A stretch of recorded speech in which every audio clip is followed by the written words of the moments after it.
महिमा छे परम्पार लागे छले भीड़ छौरी सावन सोमार। भोला जी के महिमा छे परम्पार लागे छले भीड़ छौरी सावन सोमार। चले ने चढ़ैया छौरी भंग के गो लागे, चले ने चढ़ैया छौरी भंग के गो लागे।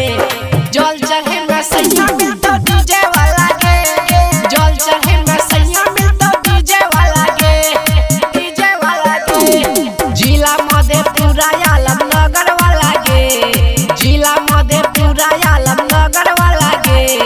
जल चढ़े में सैया मिलतो डीजे वाला गे, जल चढ़े में सैया मिलतो डीजे वाला गे, डीजे वाला गे।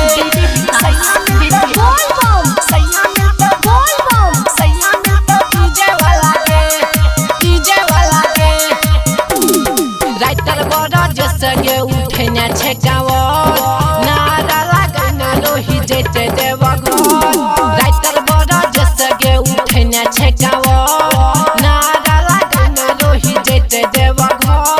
चाहे रास्ता में पीहे टक्कर को लागे, चाहे रास्ता में पीहे टक्कर को लागे।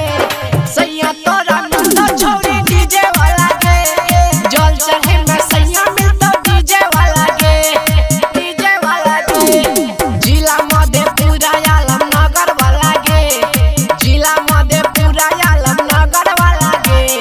जल चढ़े में सैया मिलतो डीजे वाला गे, जल चढ़े में सैया मिलतो डीजे वाला गे, डीजे वाला गे। Presented by BM Recording Studio, Alamnagar.